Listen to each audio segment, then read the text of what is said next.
Bienvenidos a la cuarta emisión del programa educativo Nuestra Clase. En esta ocasión entrevistamos a Cristian Castillo, él es sociólogo, dirigente nacional del PTS y docente universitario de la Universidad Nacional de La Plata y de la UBA. Si querés, para empezar, estaría bueno que nos expliques un poco cómo ves la situación de la educación en Argentina, incluso pre-pandemia. Y bueno, los planes del gobierno alrededor de la educación y cómo venía señalizándola. Bueno, yo creo que primero tenemos que historizar un poco para ver dónde empieza un proceso de caída de la educación pública, ¿no? Está muy ligado a la deuda, cuando el gobierno de Alfonsín decide aceptar la deuda heredada de la dictadura militar, una deuda fraudulenta, bueno, empiezan ya los recortes presupuestarios. Y una primera expresión y manifestación de esto fue la gran lucha conocida como el maestrazo, ¿no? El menemismo avanzó más aún con la nefasta Ley Federal de Educación, mediante la cual se trasladaron a las provincias escuelas y docentes, pero no los recursos que antes destinaba el Estado Nacional, y de esa forma el Estado tenía más recursos para también continuar con el pago de la deuda externa, ¿no? Por eso digo, esta ligazón, recortes de presupuesto para que los estados, el Estado Nacional tenga más recursos para el pago de deuda. Y a esto le falta una pata que va ligada, porque la baja del presupuesto tiene otro de caída de los ingresos de las y los docentes, ¿no? Entonces este hecho que redunda en tener que hacer doble o triple turno para poder llegar a fin de mes, casos del nivel inicial, ¿no? Y tomar cualquier cantidad de horas en el caso del secundario. Bueno, esto ha redundado en la causa fundamental del aumento del ausentismo, que es lo que, por ejemplo, todo el gobierno de Vidal, pero ya antes con Scioli tenían como discurso, ¿no? ¿Por qué hay un ausentismo tan alto en la provincia? Bueno, el sobretrabajo en gran medida esto explica estos niveles de ausentismo. Bueno, digo, esas condiciones, efectivamente, uno podría hacer una apuesta de que los rendimientos escolares serían ultra altos en Argentina si se diesen esas circunstancias, ¿no? Más allá del cuestionamiento que tenemos a lo que miden las pruebas, ¿no? Yo creo que esto hay que señalarlo porque en los discursos oficiales todo esto se oculta. Para los gobiernos lo más fácil es estigmatizar a los docentes, tratar de tirar a los padres en su contra. Bueno, lo hizo a morir Vidal durante toda su gestión, pero lo cierto es que antes, los 12 años de kirchnerismo, no habían introducido un cambio estructural, ¿no? El aumento del presupuesto había mejorado un poco los ingresos, muy levemente, pero un cambio estructural no se dio, y particularmente en Provincia de Buenos Aires, el tener casi todo el salario en negro, aparte que liquidó la antigüedad, produjo una caída del aguinaldo, de las vacaciones, solo una parte va al cómputo de esas conquistas laborales. Bueno, nunca se modificó ni con Solá ni con Scioli anteriormente, y ahora tampoco hay ningún planteo por parte del gobierno de Kicillof de que esto lo va a modificar sustantivamente, ¿no? Entonces digo que es un punto nodal de lo que ha sido la precarización laboral de la docencia, ¿no? Pasar a cobrar una parte de su salario fuertemente negro. Yo que me desempeño en la universidad ahí, eso se logró dar vuelta en una huelga muy importante del año 2005, ¿no? Que produjo un aumento de los ingresos por antigüedad en la docencia nacional, que bueno, que es cualitativo y donde se logró mantener el hecho de los mismos ingresos independientemente de la universidad donde uno trabaja, ¿no? Pues me parece porque para revertir esa situación, bueno, hace falta obviamente, hay un aspecto que excede a lo educativo, que es avanzar en liquidar la pobreza infanto-juvenil, que bueno, es una ofensa a toda la población, ¿no? Y que ahora con la pandemia lo hemos claramente expresado en la situación en las villas, asentamientos, en los barrios vulnerables. Todas estas condiciones estructurales de pobreza y de dificultad de acceso al conocimiento, incluso de condiciones laborales de los docentes, en el contexto de pandemia y de cuarentena se agravaron, y bueno, quería preguntarte cómo veías esa situación. Bueno, digo, estas desigualdades preexistentes se expresan en la situación de emergencia, ¿no? Porque obvio las condiciones de conectividad y las condiciones materiales más generales para llevar esto adelante, tanto en el caso de la docencia como de los alumnos, de los estudiantes, bueno, influyen claramente, ¿no? Fíjate, digo, la población que vive hacinada, cómo puede hacer un pibe para trabajar, hacer lo que le piden.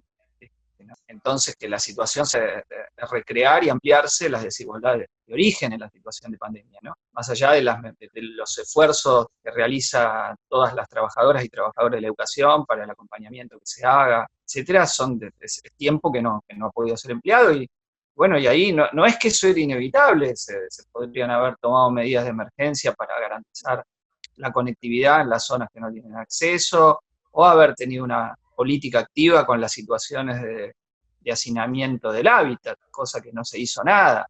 Fíjate, la ciudad de Buenos Aires, hasta que no fue el caso de Ramona Medina, la militante de la Garganta Poderosa, que falleció después de haber denunciado ella la falta de agua por 12 días, no pasaba nada, cuando se sabía que era un sector de riesgo clave la población de villas de asentamiento, y que ahora no solo sea en la ciudad de Buenos Aires, sino en la provincia, ¿no? En el barrio José Luis Cabezas, ahora entre Ensenada y Berizo, Villa Azul, entre Quilmes y Avellaneda, bueno, y tantas otras que quizá no han tomado estado público porque el nivel de testeo es menor o porque no se sabe, pero es evidente. ¿Y qué se hicieron durante casi 60 días para, hasta que fue lo de Ramón, a 50 y pico venían en aquel momento desde el inicio de la pandemia, para evitar esto? Nada. Peor, no se garantizaba ni el agua. Entonces digo, porque hay una cosa, es un discurso, es cómo se puede sobrellevar esto en un hogar, con todas las dificultades que tiene todo el mundo, ¿no?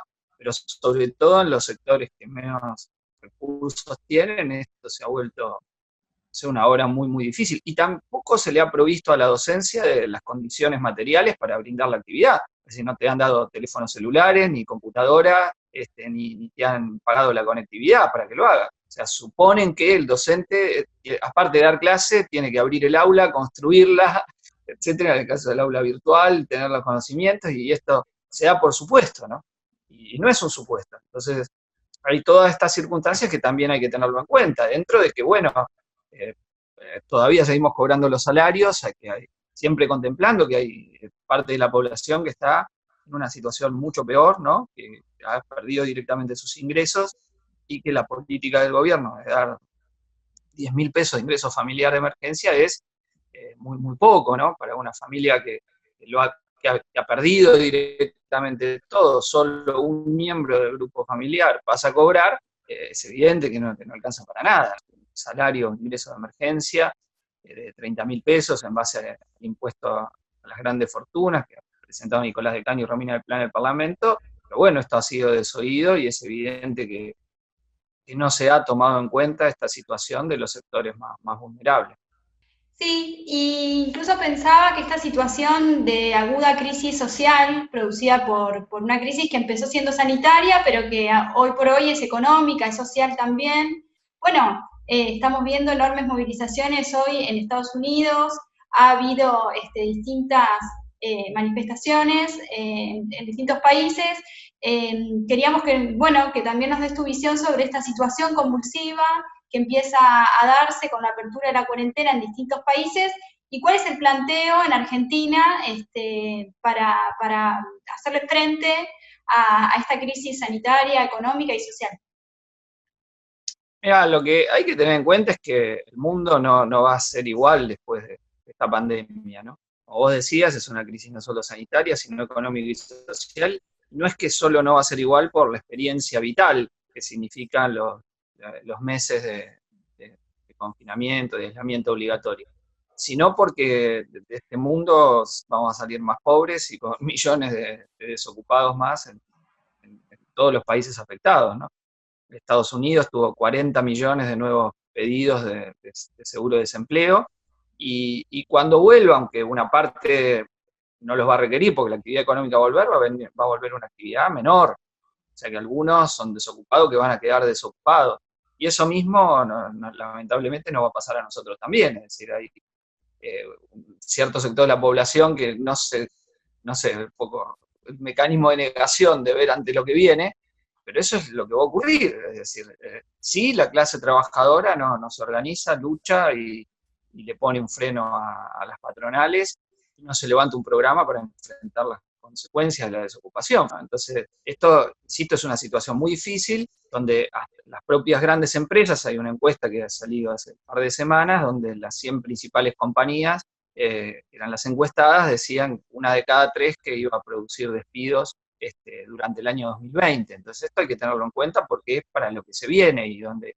toda una acumulación de experiencia de lucha de distintos sectores de la clase trabajadora, bueno, hay que ver cómo se pone en juego, ¿no? Porque a la vez el gobierno muy probablemente acuerde con los acreedores, o sea, se va a ir un pago de deuda más allá del plazo de gracia, reconociendo la deuda macrista, y eso va a llevar a que, o sea, no va a haber nuevos recursos que van a dar para educación, para salud. Fíjate que de la ayuda que el Estado dio, 70% fue a salvataje de empresas y 30% solo a los bolsillos de los sectores que menos tienen. Entonces digo, se vienen tiempos de agudización de lucha de clases entre todos los sectores, pues las grandes empresas han estado implementando una reforma laboral de hecho, donde la propia CGT ha colaborado con esto, aceptando negociaciones y acuerdos donde te suspenden pagándote solo el 75% del salario, es decir, con rebajas salariales, y el gobierno legitimó esto, y Alberto Fernández dijo que era un acuerdo histórico, que hoy fue prorrogado por 60 días además, donde digo, los propios sindicatos, en vez de defender el salario obrero, aceptan estos descuentos. Incluso se le ha bancado la mitad de los salarios a sectores que siguen en actividad, o a la sociedad rural, insólito. Pero la sociedad rural, que son grandes empresas, se le bancó la mitad de los salarios, ¿no? Entonces, bueno, uno ve esto y lo contrapone con lo poco que han recibido los sectores populares, y ni siquiera se ha salvaguardado el salario. Bueno, lo que te descuentan hoy, el desmejoramiento de las condiciones de trabajo, bueno, son cuestiones que quieren naturalizar las clases dominantes, ¿no? Y eso hay que tenerlo en cuenta, si no es mediante la lucha y la organización, esto no se va a cambiar, digo, frente a los cierres, la experiencia de la ocupación y la de fábrica y la gestión obrera que viene del año 2001, con Sanón, con Bruckmann, pues más adelante reactualizada por Madera, creo que hay que tenerla muy presente porque es una posibilidad cierta. Digo, si van a despedir 1/3 de las principales empresas, pensemos en las que están abajo, las que no son parte de las principales. Bueno, ha habido muchas luchas, pequeñas luchas y conflictos, ¿no? En estos días también, la juventud precarizada que se ha movilizado contra los cierres de tantos pequeños negocios, ¿no? Que han cerrado, y otros no tan pequeños, pero ha habido y hay mucha lucha y organización, ¿no? Alrededor de esto, y aunque son conflictos pequeños y algunos importantes, los choferes de Rosario, en Córdoba, frente a un ajuste directo de un gobierno peronista, hizo un ataque menemista a las jubilaciones, o sea, rehizo el régimen de jubilaciones a la baja, con criterios totalmente ajustadores, y eso se lo votaron en forma expresa en la legislatura todos los sectores del peronismo, ¿no? O sea, una barbaridad. Bueno, yo digo, hay que pensar en esto que se viene y recuperar todas las mejores experiencias y tradiciones de lucha si no queremos salir de esto más pobres y con millones de nuevos desocupados y en peores condiciones de trabajo, ¿no? Me parece que eso es lo que hay que tener conciencia, y desde el Frente de Izquierda levantamos un programa para esto y para saber que se vienen luchas duras, porque bueno, el capitalismo sale de esto con una crisis mayor, y aún cuando vuelve la actividad, insisto, la actividad vuelve en una situación de crisis, sectores enteros, ellos los van a reconvertir en función de la necesidad de ganancia del capital y no en función de la satisfacción de las necesidades sociales. Te agradecemos mucho tu colaboración con el programa, te mandamos un saludo y estamos en comunicación. Llegamos al final de este programa. Estas son las direcciones para que nos mandes tus opiniones, tus denuncias, tus comentarios. Si te interesó, danos likes, compartí y suscríbete a nuestro canal.